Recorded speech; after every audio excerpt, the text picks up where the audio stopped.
Ecuador, un país que en los últimos 20 años ha tenido más de 8 presidentes. Un país donde el año pasado se registraron más de 9.200 homicidios. Un país donde más del 24% de la población vive en pobreza. 2 hombres dicen tener la solución. Uno gobernó 10 años y hoy vive exiliado en Bélgica, condenado por corrupción. El otro llegó prometiendo un nuevo Ecuador y hoy tiene una popularidad en caída libre. Hoy vamos a hablar de lo que los medios no te dicen, con datos, con fuentes y sin filtros. ¿Quién ha hecho más daño a Ecuador? ¿Rafael Correa o Daniel Noboa?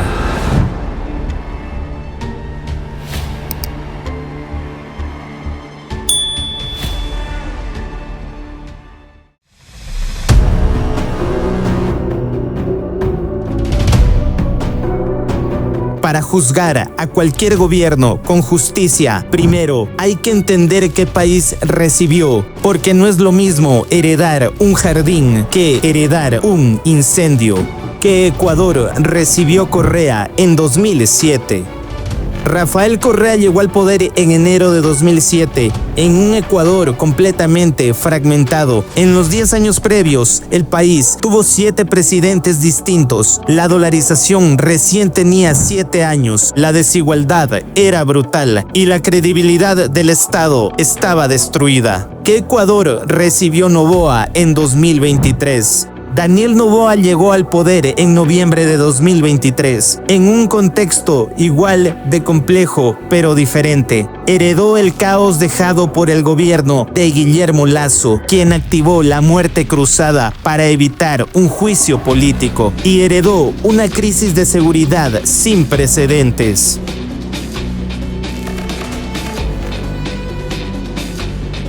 Rafael Correa gobernó Ecuador durante 10 años, de 2007 a 2017. Es el presidente que más tiempo ha estado en el poder en la historia democrática reciente del país. Y eso, guste o no, deja marca para bien y para mal. Lo que hizo Correa, las obras que nadie puede negar. En una década, Correa transformó la infraestructura del Estado de una forma que no se había visto antes. Carreteras, hospitales, escuelas del milenio, hidroeléctricas. Ecuador pasó de ser un país con una inversión pública bajísima a uno de los más altos de la región.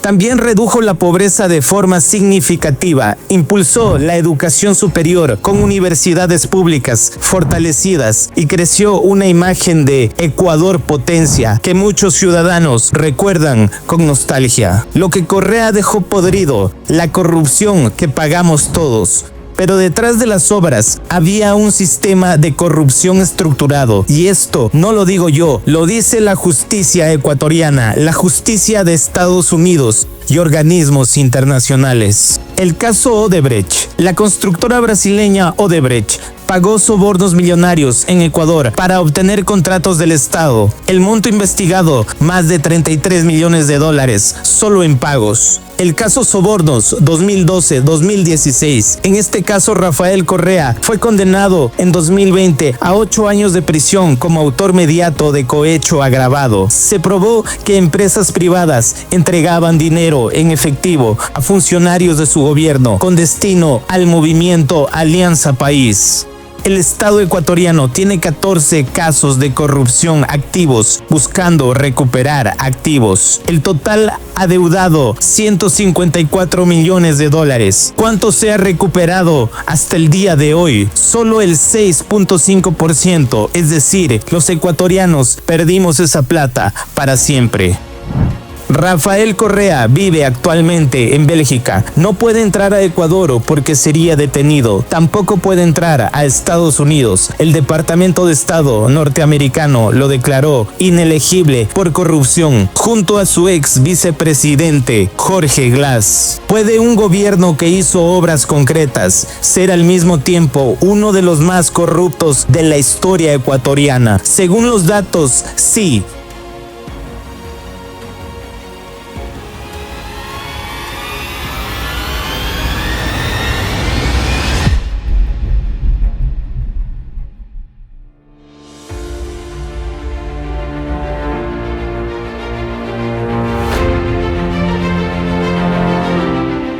Daniel Noboa, llegó al poder con 36 años, siendo el presidente más joven en la historia de Ecuador.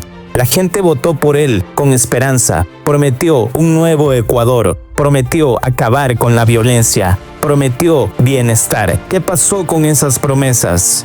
Hay que ser justos, Noboa sí tiene logros reales. Redujo el riesgo país de más de 2.000 puntos a 460, lo que significa que Ecuador es menos riesgoso para invertir. Aumentó las reservas internacionales a casi 10.000 millones de dólares. Y en el primer mes de su gobierno, las muertes violentas bajaron drásticamente tras declarar el conflicto armado interno. En el primer semestre de 2025, Ecuador registró 4.619 homicidios, un aumento del 47% respecto al mismo periodo de 2024. El año cerró con 9.216 muertes violentas, más de 2.000 casos adicionales respecto al año anterior. Ecuador se convirtió en el país más violento de América del Sur. Noboa empezó su primer gobierno con una aprobación del 72%. Para octubre de 2024 había caído al 45.9% y en enero de 2026 su aprobación siguió descendiendo, según las encuestadoras Click Research. En abril de 2024, Noboa subió el IVA del 12% al 15% para financiar la lucha contra el crimen. El resultado, el consumo de los hogares cayó, el desempleo empeoró y el empleo informal subió al 58% de la fuerza laboral.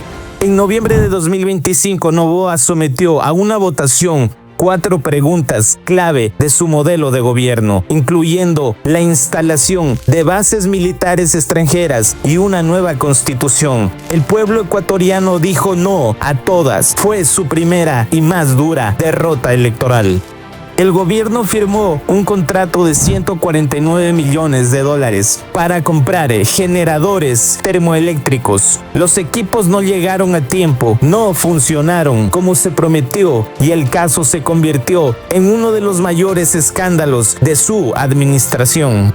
El patrón es inquietante. Noboa tiene logros económicos en el papel, pero la vida cotidiana de los ecuatorianos no mejora. Y en lo que más prometió, la seguridad, los números dicen lo contrario.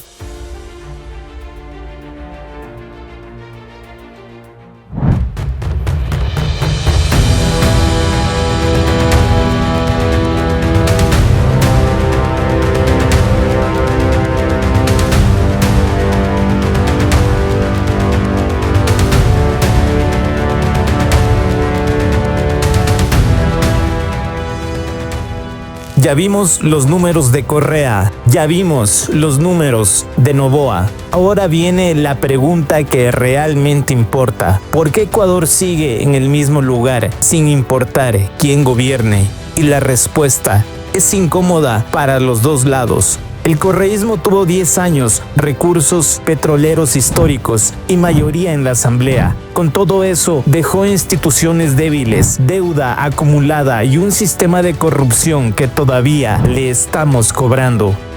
Noboa tiene juventud, respaldo internacional y el ejército en las calles. Con todo eso, el Ecuador de 2025 fue el más violento de su historia y su popularidad cayó a la mitad en menos de 2 años. 2 gobiernos completamente distintos en estilo, en ideología, en contexto, y sin embargo, el ciudadano común sigue con los mismos problemas: inseguridad, empleo informal, servicios públicos que fallan. Eso no es casualidad, eso es un patrón, y ese patrón tiene un nombre. La política ecuatoriana prioriza el poder antes que las soluciones. La pregunta entonces no es Correa o Noboa. La pregunta es, ¿cuándo Ecuador va a exigir algo diferente?